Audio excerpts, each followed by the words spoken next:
Hi friends, welcome back to knowledge garden. આજે આપણે ધોરણ 10નો ગાલા અસાઇનમેન્ટ જે 2025ની હમણાંની જે છે એમાં બેઝિકનો પેપર નંબર 2 એના આપણે ABC ક્લિયર કરી લીધા છે અને હવે આજે આપણે કરશું વિભાગ ડી. તમે પણ વિદ્યાર્થી મિત્રો અસાઇનમેન્ટના પેપર સોલ્વ કરજો અને જો 5 પેપર સોલ્વ થઈ ગયા હોય તો આ વિડીયો સાથે તમે એના જવાબ ચેક કરી લેજો. આ વિડીયોની અંદર ઘણી બધી શોર્ટકટ રીતો પણ આપું છું તો તમને એ સરળ પડશે અને આ ઉપરાંત જેટલા પણ જૂના પેપરો છે એ પણ તમે સોલ્વ કરજો. તો ચાલો હવે આજે આપણે શરૂ કરીએ પ્રશ્નપત્ર 2 ગણિત બેઝિક વાળાનું વિભાગ ડી. વિભાગ ડી છે તમને 47 નંબરથી શરૂ થશે. 47 ને 48 બંને નંબર ઉપર પ્રકરણ 6 ના દાખલા, પ્રમેય અથવા રાઇડર હશે. બેઝિક વાળાનો મોસ્ટ ઓફ ઓછા રાઇડર હોય છે ને હોય છે તો એ 9મા ધોરણના બેચ પ્રમાણે હોય છે. તો જુઓ અત્યારે આપણે 47 નંબર ઉપર જોઈએ તો એવું જ કંઈક આપ્યું છે કે બિંદુ ડી એ ત્રિકોણ એબીસી ની બાજુ બીસી પરનું એવું બિંદુ છે કે જેથી એડીસી ખૂણો એડીસી બરાબર ખૂણો બીએસી થાય છે. તો સાબિત કરો કે સીએ નો વર્ગ બરાબર સીબી ગુણ્યા સીડી. તો સૌથી પહેલા તો આપણે સિમ્પલી આકૃતિ દોરી લેવાની. જો તમને કદાચ રાઇડર પૂછે, તમને તો અત્યારે જનરલ વિકલ્પ છે કે ભાઈ કોઈ પણ 5 પ્રશ્ન તમારે કરવાના છે. તમે ધારો તો રાઇડરને સ્કીપ પણ મારી શકો છો, પણ છતાંય ઘણા બધા વિદ્યાર્થીઓને એમ થાય કે બેન 5 પ્રશ્ન પૂરા કરવા આંકડાશાસ્ત્રનો અઘરો પૂછાણો ને અમને આ કરવું છે તો આ પણ સહેલું છે, ઘણું ઈજી છે. જેટલું સમજો એટલું ઓછું જ છે. તો જુઓ અહીંયા કને સૌથી પહેલા તમારે શું કરવાનું, જે પ્રમાણે આપણે કીધું છે એ પ્રમાણે સૌથી પહેલા આપણે આકૃતિ દોરી લેવાની. તો અહીંયા મને કીધું છે કે બિંદુ ડી એ ત્રિકોણ એબીસી ની બાજુ, તો એકવાર મેં આ ત્રિકોણ એબીસી દોરી નાખ્યો. ત્રિકોણ એબીસી ની બાજુ બીસી પરનું બિંદુ છે. તો જે આ બીસી ઉપર એ બિંદુ ડી છે. આ બિંદુ ડી એ ત્રિકોણ એબીસી ની બાજુ બીસી પર આવેલું છે કે જેથી કરીને ખૂણો એડીસી, તો હવે જો મારે ખૂણો એડીસી બનાવવો હોય તો અહીંયા એ થી કરીને ડી સુધી લાઈન દોરવી પડે. એટલે જેથી કરીને ખૂણો એડીસી, હવે જો જ્યાં પેન આલે છે હું નિશાન કરતા આવો ખૂણો એ ડી અને સી એટલે આ ખૂણો થયો બરોબર. અને ખૂણો બીએસી, તો આ બી એ અને સી એટલે આખો મોટો ખૂણો થયો. એ બંને સરખા થાય છે, એ આપણને આપી દીધું છે કે એ સરખા થાય છે. એવી જ રીતે આપણે બિંદુ ડી લીધેલો છે. તો હવે સાબિત કરો કે CA નો વર્ગ એટલે કે આ CA નો વર્ગ બરાબર CB ગુણ્યા CD થાય. CB ગુણ્યા CD થાય. હવે આપણો મેઇન ટાર્ગેટ શું છે, આ સાબિત કરવાનો બરોબર, કે આપણે આ સાબિત કરવો છે. પેલા પક્ષમાં રકમમાંથી જોઈને જ લખવાનું કે ત્રિકોણ એબીસી માં ખૂણો એડીસી અને ખૂણો બીએસી થાય એવો બિંદુ ડી બીસી ઉપર લીધેલો છે. અથવા આમાંથી જોઈને સેમ ટુ સેમ લખી નાખો તો પણ કાંઈ વાંધો નથી. તો પહેલાની બધી રકમ પક્ષમાં લખી શકો. પછી તમારે લખવાનો સાધ્ય, એ પણ આમાંથી જોઈને સાબિત કરો એટલે કે તો પછીનો જે હોય શું હોય, સાધ્ય હોય. પક્ષ સાધ્યને આકૃતિ દોરો એટલે તમને 1 થી અડધો માર્ક્સ મળતો હોય છે. હવે સાબિતી. સાબિતીની અંદર આપણે જોશું કે અહીંયા આપણને 2 ત્રિકોણ દેખાય છે, પણ આપણે એ 2 ત્રિકોણની વાત કરવાની છે.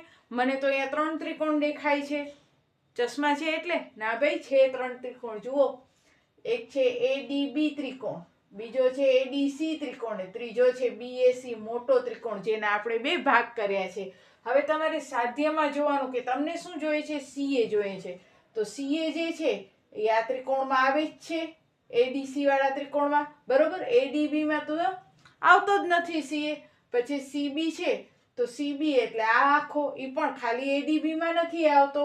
સીડી તો એ આ ત્રિકોણમાં આવે છે. તો બધી જ વસ્તુ આપણને એક આ ત્રિકોણમાં મળે છે, એડીસી માં બરોબર. આ જે ત્રિકોણ છે આપણો ત્રિકોણ એ ડી અને સી, એની અંદર જોશો તો તમને સીએ પણ મળ્યો, સીડી પણ મળ્યો. હવે વાત રહી બીસી ની, તો બીસી તો આ લાઈન થઈ એટલે કયા ત્રિકોણમાં મળ્યો આપણને, આ મોટા ત્રિકોણમાં મળ્યો. એનો મતલબ કે અહીંયા આપણે મોટો ત્રિકોણ અને નાના ત્રિકોણની સંગતતા ચેક કરવાની છે. એટલે સાબિતીમાં લખવાનું કે ત્રિકોણ સીડીએ લખો કે એડીસી લખો, એનાથી કાંઈ ફરક પડતો નથી. ત્રિકોણ સીડીએ એટલે કે આ નાનો ત્રિકોણ આપણો, અને આપણો મૂળ ત્રિકોણ એટલે કે આપણો મોટો ત્રિકોણ. જો આ સીડીએ બરોબર, આ આપણો નાનો ત્રિકોણ અને આ આપણો મૂળ ત્રિકોણ એબીસી અથવા સીએબી. હવે અહીંયા સીએબી મેં શું કામ લખ્યો છે તો એ પણ કહું કે અહીંયા કયા 2 ખૂણા સરખા હતા, તમે પક્ષમાં જોશો તો ડી અને એ, તો ડી અને એ વચમાં આવે એવી રીતે ત્રિકોણ લ્યો તો વધારે સારું. એટલે કે CAD અને CDA અથવા ADC. હવે આપણે CDA, તો આ CDA એટલે આ નાનો ત્રિકોણ, અને મોટા ત્રિકોણની અંદર CAB અથવા BAC જે લ્યો એ, બરોબર. એ બંને ત્રિકોણની અંદર જોઈએ કે કઈ વસ્તુ સરખી થાય છે. 9મા ધોરણ પ્રમાણે CPCT નો નિયમ આપણે લાગુ પાડી શકીએ. તો અહીંયા જોશો તો એક તો આપણને કઈ જ દીધો છે કે ADC અને BAC કેવા છે, સરખા. તો જો આ ADC અથવા CDA આમ લખી શકો, વચમાં D આવો જોઈએ, તો એ તો સરખા જ છે ને. એ આપણને કેમાં કહી દીધું છે, પક્ષમાં કહી દીધું છે. પછી જોશો તો આ નાના ત્રિકોણની અંદર ખૂણો C આવે છે, બરોબર. અને આ જે મોટો ત્રિકોણ છે એમાં ખૂણો C તો આ જ છે. તો ખૂણો C કયા ખૂણા છે, સામાન્ય ખૂણા છે. બંને ત્રિકોણના સામાન્ય ખૂણા છે.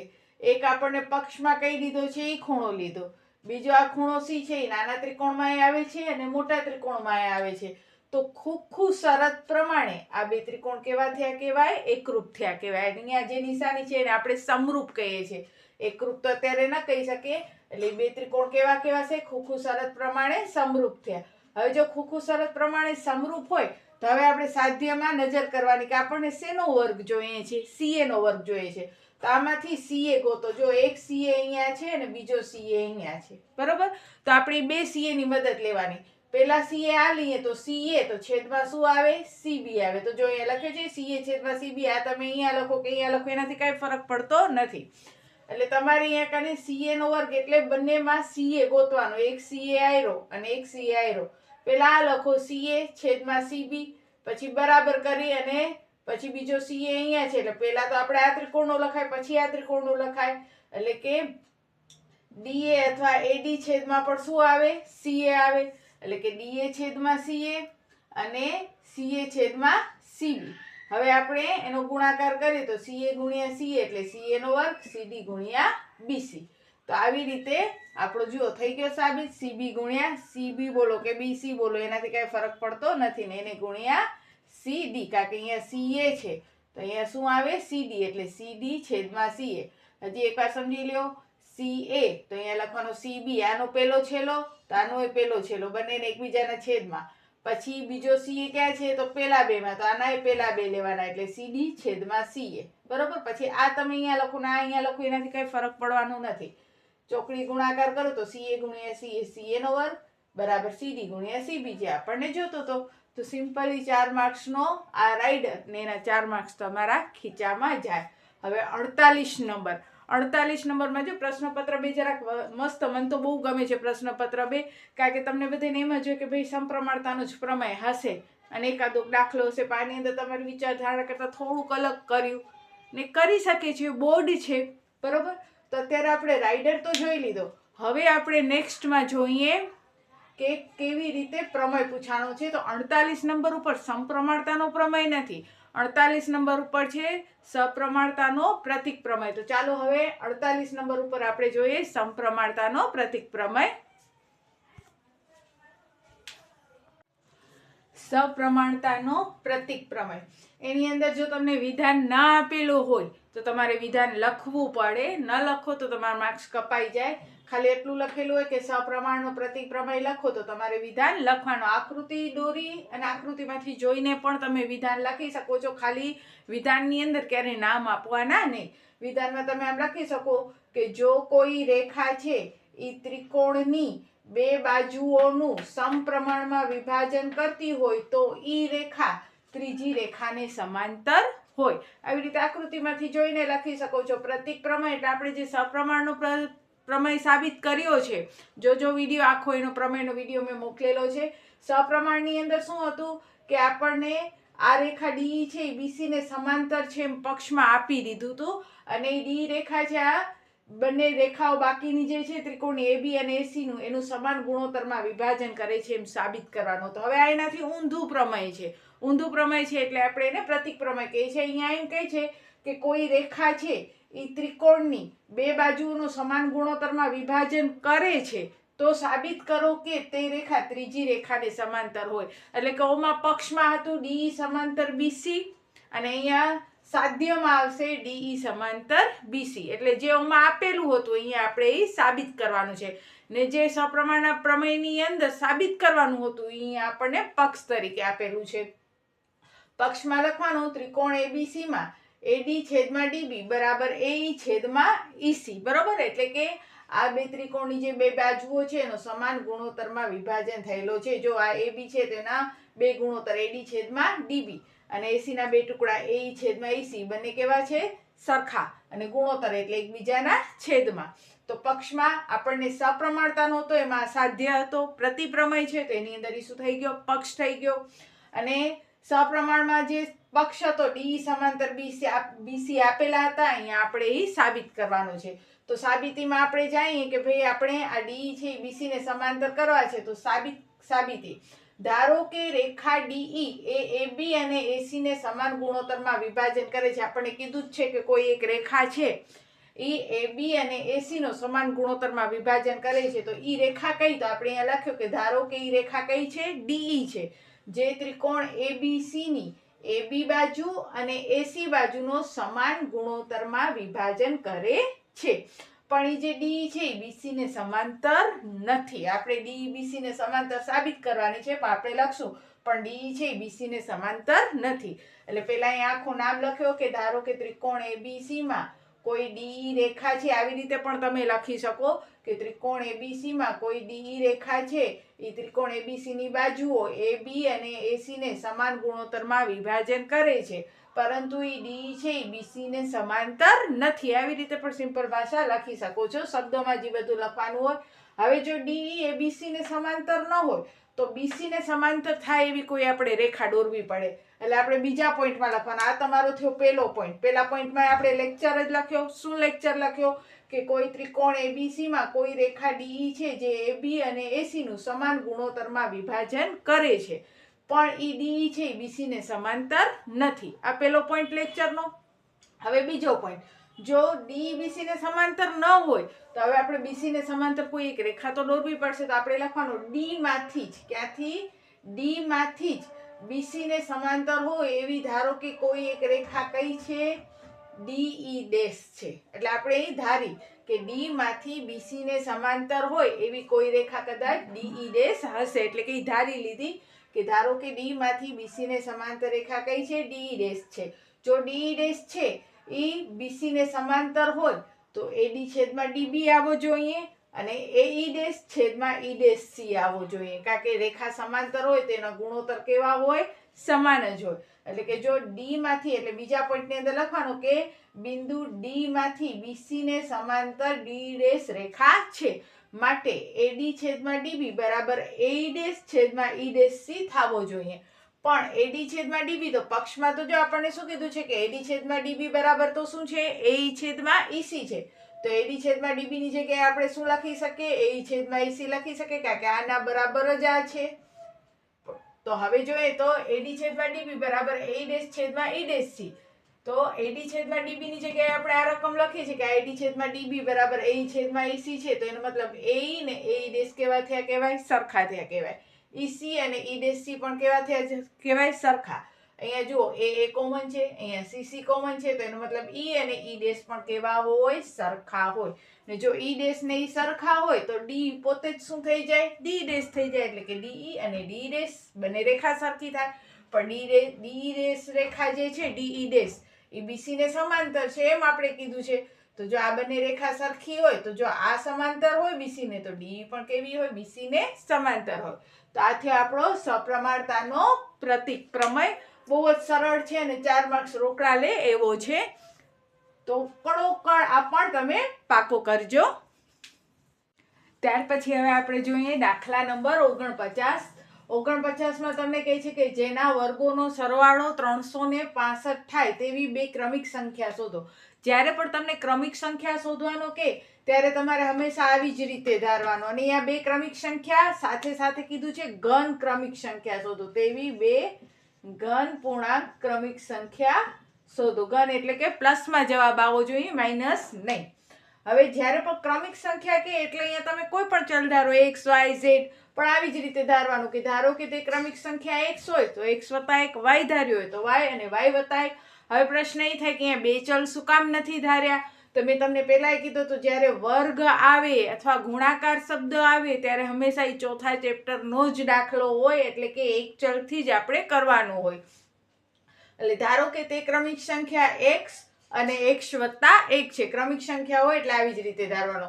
હવે શું કહે છે? એના વર્ગોનો સરવાળો. તો પહેલા x નો વર્ગ, પછી x વત્તા 1 નો વર્ગ, અને એ બંનેના વર્ગનો શું કરવાનો છે? સરવાળો. એટલે કે આ બંને સંખ્યાનો વર્ગ અને એનો સરવાળો કેટલો થાય છે? 365. હવે એને સાદું રૂપ આપીએ. x વર્ગ વત્તા પહેલાનો વર્ગ છેલ્લાનો વર્ગ ને વચમાં નિયમના 2, પહેલો પદ ગુણ્યા છેલ્લો પદ. બરોબર? કૌંસની બારે વર્ગ હોય એટલે પહેલાનો વર્ગ છેલ્લાનો વર્ગ અને વચમાં બંનેનો બેવડો ગુણાકાર. પ્લસ છે તો બંને નિશાની કેવી આવશે? પ્લસ. અને બરાબર 365. x વર્ગ ને x વર્ગ એટલે કેટલા x વર્ગ થયા? 2x વર્ગ થયા. આ 1x વર્ગ 1x વર્ગ એટલે 2x વર્ગ વત્તા 2x વત્તા 1 પ્લસ 365 બરાબર ને આ સાઈડ આવે તો શું થઈ જાય? માઇનસ થઈ જાય. એટલે બરાબર શું થઈ ગયો? 0. હવે જોઈએ તો ક્યારે પણ જો સરખી ચલ અને સરખી ઘાતના જ સરવાળા બાદબાકી થાય. આ 2x વર્ગ પછી આ 2x છે, વર્ગ નથી એટલે એને એમને રાખ્યો. આ બંને x વગરના છે એટલે નાતીલા છે તો એને સાદું રૂપ આપી દો. તો -365 માંથી +1 જાય તો -364. હવે તો એ રૂલ્સ તમને બરોબર આવડી ગયા છે કે એક પ્લસ ને એક માઇનસ હોય તો મોટા પદની નિશાની રાખવાની ને બાદબાકી કરી નાખવાની. હજી જોઈએ તો આ દાખલો હજી સરળ થાય છે. કેવી રીતે? તો અહીંયાથી તમે બે કોમન કાઢી નાખો. આમાંથી બે કોમન નીકળશે. જો બે ને તમે આવી રીતે કૌંસની બારે કાઢો પછી લખવાની જરૂર નથી. શું કામ લખવાની જરૂર નથી? સમજાવું. જો 2x વર્ગ પછી 2 ગુણ્યા x એટલે 2x અને 182 દુ 364 બરાબર 0. હવે જો આ બે છે એ ગુણાકારમાં છે. બરોબર? હવે આપણે એને અહીંયા લઈ આવીએ તો શેમાં આવી જાય? ભાગાકારમાં. 0 ભાગ્યા 2 એટલે 0 થઈ જાય. તો હવે આ બે લખવાની આપણને ક્યાંય જરૂર પડી નહીં. એટલે કે ટૂંકમાં અહીંયા મેં શું કર્યું? બે કોમન કાઢી નાખ્યા, બે સામાન્ય કાઢી નાખ્યા. 2x વર્ગ 2x અને 182 દુ 264. હવે આવ્યા અવયવ. બરોબર? જો હજી જેને ના આવડતા હોય તો જુઓ, પહેલા અને છેલ્લાનો ગુણાકાર એટલે અહીંયા કાંઈ નથી તો 1 ગુણ્યા 182 એટલે કેટલા થાય? 182. ગુણાકાર આપણે જોઈએ છીએ 182. ગુણાકાર 182 જોઈએ છીએ. બાદબાકી જોઈએ છીએ આપણને અહીંયા કાંઈ નથી x ની આગળ એટલે શું આવે? 1. એટલે બાદબાકી જોઈએ છીએ 1. પહેલા આવી જ રીતે નક્કી કરવાનું. બરોબર? પહેલો સ્ટેપ હંમેશા અવયવનો કરો તો પહેલા અને છેલ્લાનો ગુણાકાર કરવાનો. પહેલા અને છેલ્લાનો ગુણાકાર જોઈએ તો અહીંયા કાંઈ નથી એટલે 1. તો 182 એકા 182 ગુણાકાર ને બાદબાકી જોઈએ છીએ તો અહીંયા x ની આગળ કાંઈ નથી એટલે બાદબાકી 1. છેલ્લી નિશાની જ જોવાની. હવે 182 નો પાડો બેન અમને નથી આવડતો. ભાગ પાડો ને રાજ કરો. અંગ્રેજોનો રૂલ્સ અહીંયા ફોલો કરો. તો જો 2 9 18 2 એકા 2 13 7 91 ને 13 એકા 13. હાલો ભાગ પાડી ગયા ને. હવે આપણને બાદબાકી કેટલી જોઈએ છીએ? 1 જોઈએ છે. તો આમાં છુપાયેલી છે ગોતો. જો 13 ને એમને રાખી દઉં તો 7 દુ 14. 14 માંથી 13 જાય તો 1 વધે છે. તો 14 અને 13 નો ગુણાકાર તો 182 જ થાય. એટલે આપણે શું કરી નાખવાનું? પહેલો પદ જેમ છે તેમ, છેલ્લો પદ નિશાની શીખે જેમ છે તેમ. ભાગ 14 અને 13 થી હાલ્યા એટલે 14x અને 13x. હવે અહીંયા કઈ નિશાની મૂકવાની? તો આના પ્રમાણે મૂકવાની. પહેલા પદની નિશાની પ્રમાણે, સેકન્ડ પદના નિશાની પ્રમાણે. તો આપણે પ્લસ જોઈએ છે તો +14 માંથી -13 જાય તો +1 રહે. એટલે કે ટૂંકમાં આ બેનું જે સાદું રૂપ છે, આ બેનો સાદું રૂપ આના જેવો થવો જોઈએ. આપણે +1 જોઈએ છે તો +14 માંથી -13 જાય તો +1 રહે. હવે બબ્બેની જોડી x વર્ગ વત્તા 14x. તો એમાંથી બંનેમાંથી શું સામાન્ય કાઢ્યો? xx. હવે તો સામાન્ય કાઢતા તમને આવડી ગયા છે. x વર્ગ અને x માંથી xx સામાન્ય કાઢો તો કૌંસમાં શું રહી જાય? x વત્તા 14. સાદું રૂપ આપીને જોઈ જુઓ. x વર્ગ અને 14x. અને જેને પણ હજી સામાન્ય કાઢતા ના આવડતા હોય તો સમજી લેવાનો પાયો ઘણો કાચો છે. શીખી લ્યો. x વર્ગ વત્તા 14x. x વર્ગ એટલે x ગુણ્યા x, 14 ગુણ્યા x. બંનેમાં સરખું શું છે? x. બાકી શું રહી ગયું? x વત્તા 14. તો એ આપણે અહીંયા લખવાના. હવે અહીંયા એવી રીતે કરવાની કાંઈ જરૂર નથી, ખોટી મગજમારી અહીંયા કરવાની જ નહીં. અહીંયા આપણે શું કરી નાખવાનું, ડાયરેક્ટ જે આ કૌંસ છે 114 અહીંયા લખી જ નાખવાનું. હવે જોવાનું અહીંયા માઇનસ, તો માઇનસ પછી જોઈએ તો કેટલા છે 13x છે, તો x તો છે જ આપણા કને, તો આગળ શું લખી નાખશું 13, તો માઇનસ 13x ને માઇનસ પ્લસ માઇનસ 13 ગુણ્યા 14 182 આપોઆપ થઈ જશે.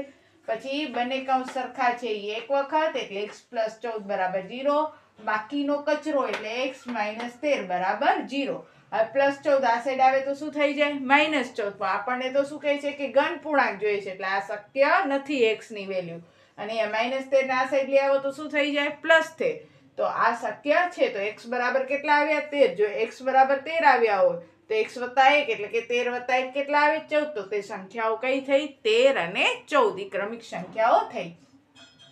ત્યાર પછી જોઈએ આપણે સુબ્બારાવ વાળો 50મો દાખલો.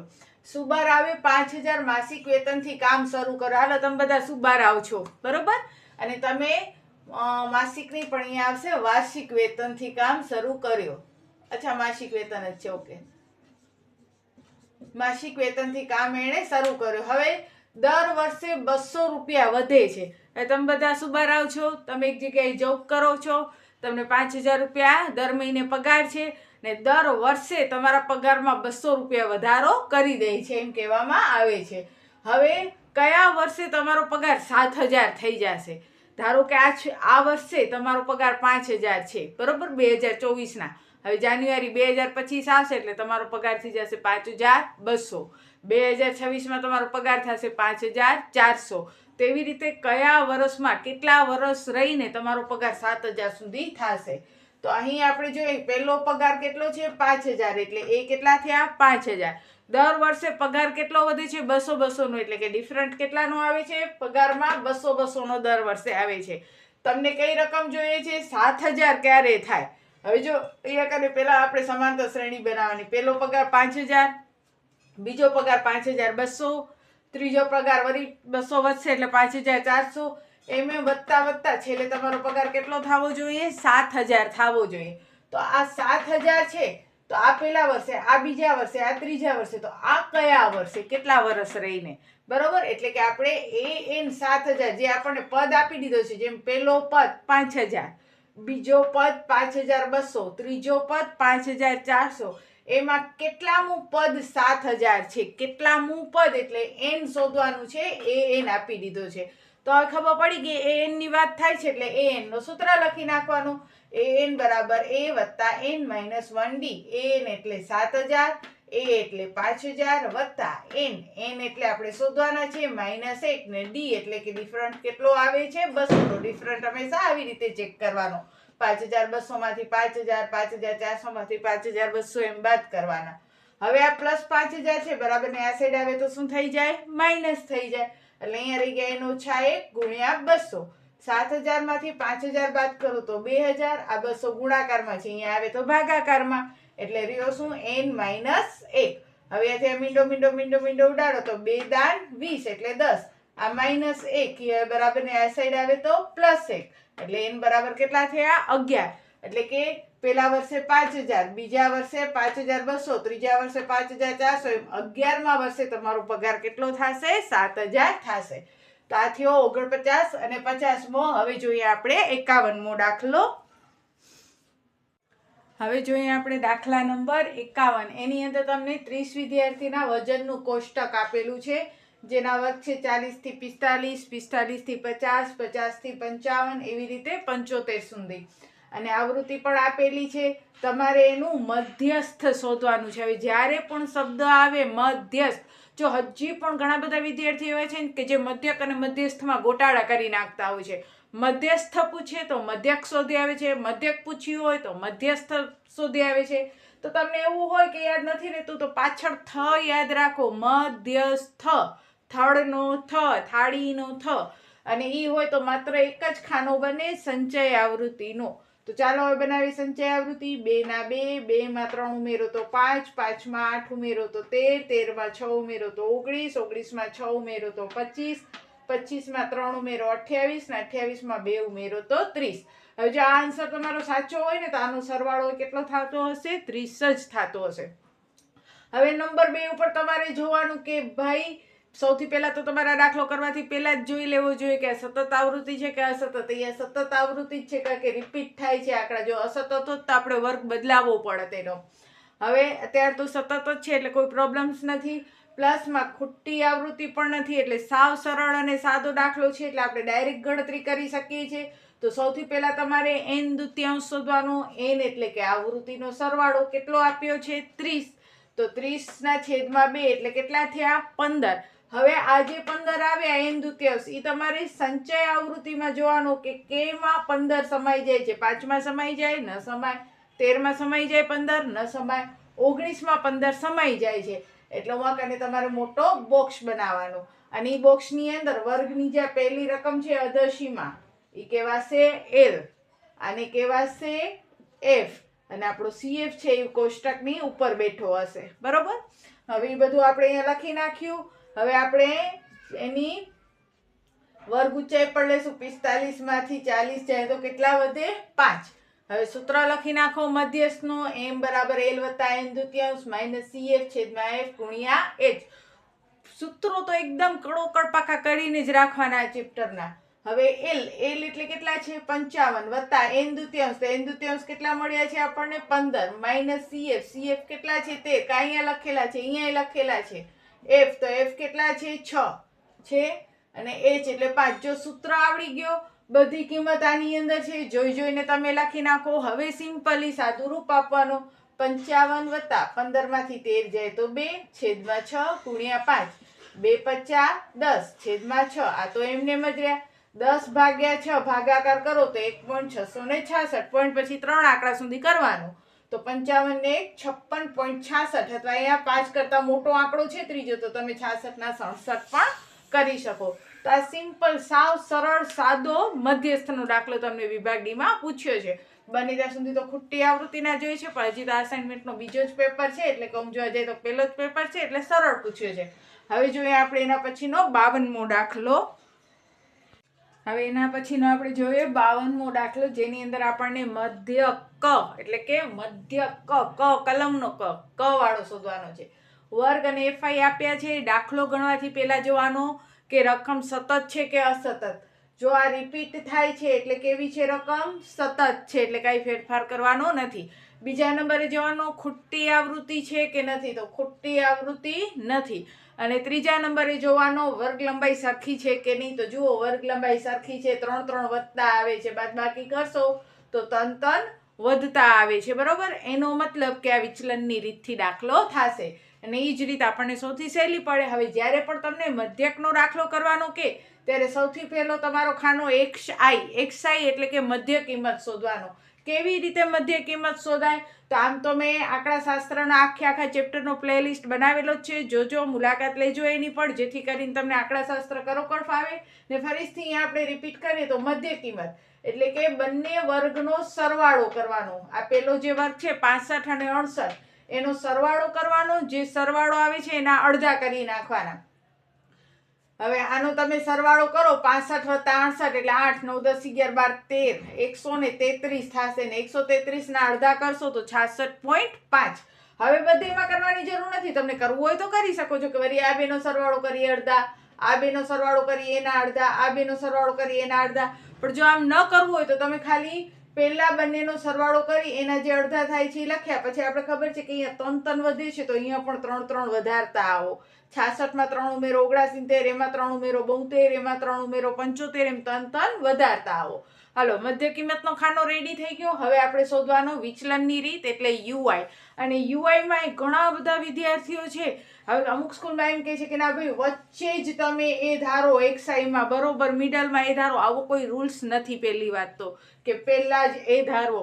જે નબળા વિદ્યાર્થીઓ છે જો આપણે અહીંયા એ ધારીએ તો ઉપર માઇનસ ને નીચે પ્લસના આંકડા આવે અને પ્લસ માઇનસમાં જે લોકો ભૂલ કરે એટલે કોષ્ટક જ ભૂલવાળો હોય એટલે માર્ક્સ એના ઘણા બધા કપાઈ જતા હોય છે.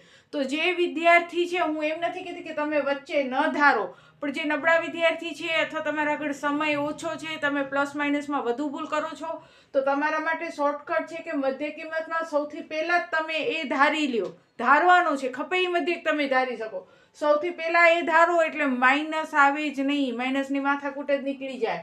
જો મધ્યકમાં અહીંયા સૌથી પહેલા મેં એ ધારી લીધો, જ્યાં એ ધાર્યું કને શું લખાય 0, પછી નીચે 1 2 3 4 5 6, જો ઉપર હોત તો -1 -2 -3 થાત, હવે ઉપર તો કઈ છે જ નહીં, તો માઇનસના આંકડા તો આવ્યા જ નહીં. દાખલો સિમ્પલ થઈ ગયો. હવે fi ગુણ્યા ui, તો 2 ગુણ્યા 0 એટલે 0, 4 એકા 4, 3 દુ 6, 8 તેરી 24, 7 ચોક 28, 4 25 ને 2 છક 12. fi ui એટલે fi અને ui બંનેના આંકડાઓનો તમારે ગુણાકાર કરવાનો, પછી એનો સરવાળો કરો તો એને કહેવાય સિગ્મા fi ui. પછી આ fi નો સરવાળો કર્યો એને n પણ કહેવાય, અથવા તમે એને સિગ્મા fi પણ કહી શકો છો. હવે સૂત્ર લખો, x બાર બરાબર a વત્તા સિગ્મા fi ui છેદમાં સિગ્મા fi ગુણ્યા h. એ એટલે કેટલા છે 66.5 વત્તા સિગ્મા fi ui, તો આનો સરવાળો સાચો કરવાનો, રકમની નીચે રકમ આવે એવી રીતે આંકડા લખશો તો તમારી સરવાળામાં ભૂલ નહીં થાય. 94 સિગ્મા fi તો કેટલા આવ્યા છે 30, અને વર્ગ લંબાઈ કેટલી છે 3 3 વધતી જાય છે એટલે 3, તો જુઓ 3 દાન 30, કારણ કે અહીંયા ગુણાકાર છે, ભાગાકાર ગુણાકાર હોય તો ઉડાડી નખાય, 3 દાન 30, 94 ભાગ્યા 10. હવે કોઈના પણ છેદમાં 10 હોય તો પાછળથી એક આંકડો ખસકાવીને પોઈન્ટ કરી નખાય એટલે 9.4. 100 હોય તો બે આંકડા ખસકાવાના. હવે 66.5 વત્તા 9.4 એટલે 75.9. પોઈન્ટ પછીનો જે આંકડો છે 5 કરતાં વધુ છે, તો અહીંયા તમે 76 એમ પણ જવાબ લખી શકો છો. તો આ થયો આપણો મધ્યકનો દાખલો. હવે જોઈએ આપણે દાખલા નંબર 53. હવે જોઈએ આપણે 53મો દાખલો. એમાં તમને કહે છે 1 થી 90 ગોળ તકતીઓ છે, જેને આપણે એક ડબ્બામાં ભરેલી છે. હવે કુલ તકતી કેટલી થઈ કહેવાય 90 થઈ કહેવાય. હવે ઘટના એમાં તમને કહે છે કે જે ડબ્બામાં તમે 90 તકતી ભરી છે 1 થી 90 લખેલા નંબરની, એમાંથી તમે એક ચિઠ્ઠી કાઢો અને તે બેકી સંખ્યા મળે તેવા પરિણામ, એટલે કે 2 અંકની સંખ્યા, બેકી નહીં પણ શું આવશે 2 અંકની સંખ્યા, તે 2 અંકની સંખ્યા હોય તેવા પરિણામ. તો 2 અંક કેને કહેવાય, તો એકડે મીંડે 10, 2 અંક થયા એકડો અને મીંડો. તો હવે આપણે જો 10 11 12 એવું ગણવા ન બેસાય, 2 અંકની સંખ્યા કીધી છે તો આપણે ખબર છે કે 1 થી 9 કેટલા અંકની સંખ્યા છે 1 અંકની છે, એના પછી બધી 2 અંકની શરૂ થાય છે. તો આપણે શું કરવાનું, 90 માંથી જે 1 થી 9 1 અંકની સંખ્યા છે એ બાદ કરી નાખો, તો એના સિવાયની બાકી બધી કેટલા અંકની કહેવાય 2 અંકની કહેવાય, એટલે કે 81 છે એ 2 અંકની છે. પછી લખવાનો p ઓફ a બરાબર ઘટના એની સંખ્યા છેદમાં કુલ, એટલે 81 ના છેદમાં 90, કારણ કે ઘટના એની સંખ્યા 81 ને કુલ 90, 9 9 81, 9 દાન 90, 9 9 ઉડી ગયા એટલે 9 ના છેદમાં 10.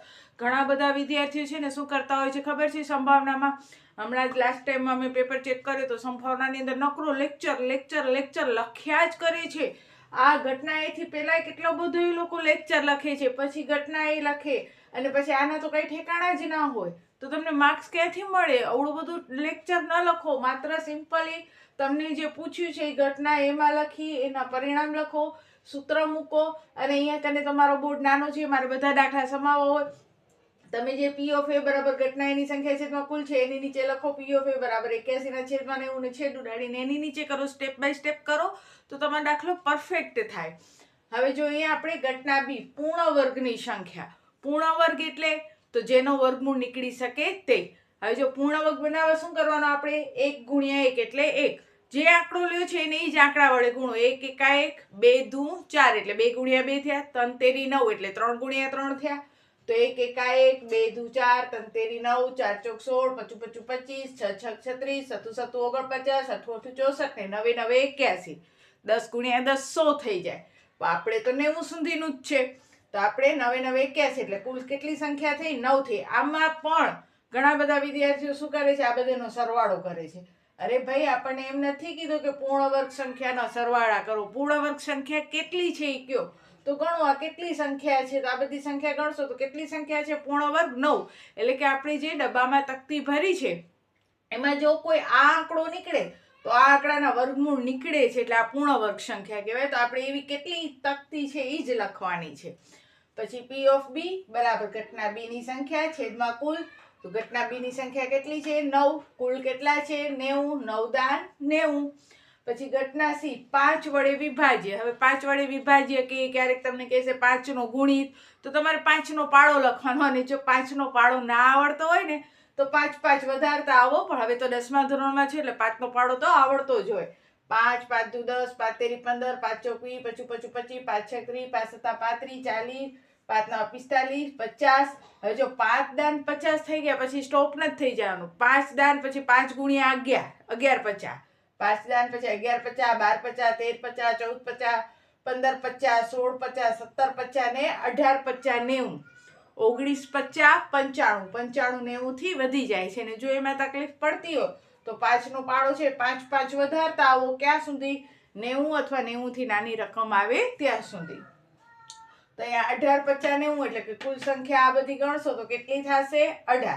એટલે P of C બરાબર ઘટના C ની સંખ્યા છેદમાં કુલ એટલે 18/90 એટલે 1/5. પછી હવે જોઈએ આપણે ઘટના D. પૂર્ણ ઘન. પૂર્ણ ઘન એટલે જેમ અહીંયા પૂર્ણ વર્ગ એમાં આપણે એક જ રકમને 2 વાર ગુણ્યો એવી રીતે એક જ રકમને 3 વખત ગુણવાનો. 1 1 1 1 1 એટલે 1. 2 દૂ 4 4 દૂ 8 એટલે કે 2 × 2 × 2 એટલે 2 દૂ 4 દૂ 8 3 × 3 × 3 એટલે 3 તેરી 9 9 તેરી 27 4 × 4 × 4 4 ચોક 16 16 ચોકું 64 5 × 5 × 5 તો 25 25 ને 25 50 125 જે આપણે 90 કરતા વધી ગયા. તો પૂર્ણ ઘનની સંખ્યા કેટલી મળી? 1 2 3 ને 4 એટલે 4. એટલે P of D બરાબર ઘટના D ની સંખ્યા છેદમાં કુલ. ઘટના D ની સંખ્યા છે 4 કુલ 90 તો 2 દૂ 4 ને 45 દૂ 90. તો આ થયો આપણો 53મો દાખલો. સંભાવનાના 2 દાખલા હોય છે તમારે કડોકડ કરી જ નાખવાનો. સંભાવના અને આંકડાશાસ્ત્ર જે છે એનો આખો પ્લેલિસ્ટ જે છે એ મેં ડિસ્ક્રિપ્શનમાં રાખેલો જ છે. તો એમાંથી પ્લેલિસ્ટની લિંકમાંથી જોઈ અને આ બધા દાખલા જો તમે હજી પણ ન આવડતા હોય તો શીખી લેજો, કારણ કે આ ચેપ્ટર તમને રોકડા માર્ક્સ દેશે. બરોબર? તો હવે આપણે શરૂ કરીએ 54મો દાખલો. હવે જોશો છેલ્લો દાખલો આ પેપરનો. 3 સિક્કા ઉછાળો અથવા 1 સિક્કાને 3 વખત ઉછાળો. બંનેમાં આ જ વસ્તુ આવશે. 1 સિક્કાને 3 વખત ઉછાળો કે 3 સિક્કાને ભેગા ઉછાળો. તો કઈ કઈ ઘટના બને? તો પહેલા 8 ઘટના યાદ રાખવાની. જ્યારે પણ 3 સિક્કા હોય ત્યારે 8 ઘટના બને. કઈ કઈ 8 ઘટના બને? તો કાં ત્રણેય ઉપર કાટ આવી શકે, કાં ત્રણેય ઉપર છાપ આવી શકે. આ બે તો સિમ્પલ યાદ રહી જતા હોય તમને. પહેલી વખત કાટ અને બાકીના 2 વખત છાપ આવે. પહેલી વખત કાટ, બાકીના 2 વખત છાપ. એવી જ રીતે પહેલી વખત છાપ હોય તો બાકીના 2 વખત કાટ પણ હોઈ શકે. પછી બંનેને ઊંધો કરો, 2 વખત છાપ ને 1 વખત કાટ, 2 વખત કાટ ને 1 વખત છાપ. એટલે જો 3 વખત કાટ 3 વખત છાપ. પછી પહેલા કાટ બાકી 2 છાપ. એવી જ રીતે પહેલા છાપ તો બાકી 2 વખત કાટ. પછી આને ઊંધેથી શરૂ કરો, છાપ છાપ કાટ, કાટ કાટ છાપ. પછી એકવાર કાટ વચમાં ને આજુબાજુ છાપ, એકવાર છાપ વચમાં ને આજુબાજુ કાટ. તો આવી રીતે કુલ ઘટના 8 બને. હવે ઘટના A એમાં કહે છે બરાબર 2 છાપ મળે. બરાબર 2 છાપ કેને કહેવાય? 2 થી વધુ એ ન હોવી જોઈએ, 2 થી ઓછી એ ન હોવી જોઈએ. તો જુઓ આની અંદર ઘણા વિદ્યાર્થીઓ છે ને આ લખવામાં એ આળસ કરતા કે આ કોણ લખે. માનસિક રીતે યાદ કરી લેશું અને એને લીધે એના માર્ક્સ જતા હોય છે. આ મારા પર્સનલ અનુભવ છે કે આવડતું હોય છતાં આટલું લખવામાં કંજુસાઈ કરે છે અને એને લીધે ગણતરીમાં ભૂલ થાય છે ને દાખલા આખા ખોટા પડતા હોય છે. એટલે આવું બધું લખવાનું સાઈડમાં. હવે બરાબર 2 છાપ એટલે 2 થી વધુ એની ને 2 થી ઓછી એની. પરફેક્ટ 2 છાપ હોવી જોઈએ. તો જો આમાં 2 થી વધારે છાપ છે, આમાં પરફેક્ટ 2 છાપ છે. બરોબર? પછી આમાં પણ પરફેક્ટ 2 છાપ છે, આમાં પણ પરફેક્ટ 2 છાપ છે. તો આવા કેટલા પરિણામ મળ્યા તમને? 3. તો ઘટના એની સંખ્યા 3 અને કુલ કેટલા આવશે? તો 8. કુલ પરિણામ કેટલા આવશે અહીંયા? 8. બરોબર? પછી ઘટના B ઓછામાં ઓછી 2 છાપ મળે. ઓછામાં ઓછી એટલે ઓછામાં ઓછી 2 તો હોવી જ જોઈએ. 2 થી વધુ હશે તો ચાલશે, 2 થી ઓછી ન હોવી જોઈએ. જો એને જસ્ટ ઉદાહરણ આપું, હું તમને એમ કહું કે ઓછામાં ઓછા ગણિતમાં 80 માંથી તમારે 70 માર્ક્સ તો લઈ આવવાના જ છે. બરોબર? હવે ઓછામાં ઓછા મેં ગણિતમાં તમને 80 માંથી 70 કીધા, પણ અંકિતા 80 માંથી 75 લઈ આવી અથવા 79 લઈ આવી 80 માંથી, તો શું એને લોસીસ? બિલકુલ નહીં લોસું. કારણ કે મેં એને કીધું હતું કે ઓછામાં ઓછા તમારે 70 લઈ આવવાના છે. જો એ 70 થી વધુ લઈ આવે તો હું સ્વીકારીશ, 70 થી ઓછા આવવા જોઈએ નહીં. બરોબર? તો બોર્ડમાં એ કહે છે ને કે ઓછામાં ઓછા તમને 27 માર્ક્સ હોવા જોઈએ. 27 થી ઓછા હોય તો તમે નાપાસ કહેવાઓ, 27 થી વધુ હશે તો એ ચાલશે. એટલે ઓછામાં ઓછાનો અર્થ શું થાય કે 2 છાપથી ઓછી છાપ નહીં જોઈએ, 2 થી વધુ હશે તો આવશે, ઓછામાં ઓછી 2 છાપ તો જોશે. એટલે 2 અથવા 2 થી વધુ, ઓછામાં ઓછીનો અર્થ થાય 2 છાપ હોવી અથવા 2 થી વધુ હોવી. તો જોઈએ 2 છાપ અથવા 2 થી વધુ છાપ કઈ કઈ છે. તો જો આ 2 થી વધુ છે એટલે 2 તો આવી જ ગઈ, ઓછામાં ઓછી 2 તો છે, 2 થી વધારે હાલે. અહીંયા ઓછામાં ઓછી 2 છે, અહીંયા ઓછામાં ઓછી 2 છે, અહીંયા 1 છે એટલે આ ચાલે નહીં, આ નહીં ચાલે કારણ કે 1 જ છે. અહીંયા 1 જ છે એટલે નહીં હાલે, ઓછામાં ઓછી આપણને 2 જોઈએ. અહીંયા ઓછામાં ઓછી 2 છે તો આવા કેટલા પરિણામ થયા? 1 2 3 ને 4 એટલે એવી સંખ્યા 4. એટલે ઘટના બી ની સંખ્યા 4, કુલ 8 એટલે 1/2. પછી કે છે વધુમાં વધુ 2 છાપ, એટલે વધુમાં વધુ 2 જ હોવી જોઈએ, 2 થી વધારે હોવી જોઈએ નહીં. 2 થી વધારે ન હોવી જોઈએ મતલબ શું? તો 2 થી ઓછી ચાલશે. વિદ્યાર્થીઓ બહુ એબસન્ટ કરતા હોય ત્યારે ટીચર કહેતા હોય વધુમાં વધુ હવે તારી 2 જ એબસન્ટ, 2 થી વધારે હશે તો સ્કૂલમાંથી કાઢી નાખીશ, 2 થી ઓછી હશે તો મોસ્ટ વેલકમ. બરોબર? એટલે કે વધુમાં વધુ 2 છાપ, એટલે 2 થી વધારે હશે તો ચાલશે પણ 2 થી ઓછી, વધુમાં વધુ 2 છાપ એટલે કે વધુમાં વધુ 2 જ જોશે, 2 થી વધારે જોશે નહીં, 2 થી ઓછી ચાલશે. તો 2 અથવા 2 થી ઓછી એવો એનો અર્થ થાય. વધુમાં વધુ 2 એટલે 2 અથવા 2 થી ઓછી. તો ચાલો હવે ગોતીએ 2 અથવા 2 થી ઓછી વાળા. તો જો 2 અથવા 2 થી ઓછી, 2 થી ઓછી એટલે એક કહેવાય ને 0 પણ કહેવાય. તો અહીંયા 0 છે એટલે 2 થી ઓછી જ થઈ કહેવાય. અહીંયા તો છાપ વધુ છે, 2 થી વધારે છે. અહીંયા 2 છે, અહીંયા 1 છે, આ 2, આ 1, પછી અહીંયા 2 છે, અહીંયા 1 છે, 1 એટલે 2 થી ઓછી જ થઈ. અહીંયા 2 છે અને અહીંયા કેટલી છે? 2 છે એટલે 1 2 3 4 5 6 ને 7 એટલે તેવી સંખ્યા કેટલી આવશે? 7. એટલે 7/8. પછી કે છે કાટ કરતા છાપ વધુ મળે, એટલે કાટ ઓછી હોવી જોઈએ અને છાપ કેવી હોવી જોઈએ? વધુ હોવી જોઈએ. તો જોઈએ હાલો હવે કાટ કરતા છાપ વધુ. તો જો અહીંયા તો કાટ વધુ છે એટલે આ નહીં હાલે. બરોબર? કાટ કરતા છાપ અહીંયા વધુ છે, અહીંયા છાપ વધુ છે ને કાટ ઓછી છે. અહીંયા તો કાટ વધુ છે, અહીંયા કને કાટ ઓછી છે ને છાપ વધુ છે, અહીંયા કાટ વધુ છે, અહીંયા કને છાપ વધુ છે. 1 2 3 ને 4 તો એવી સંખ્યા કેટલી? 4.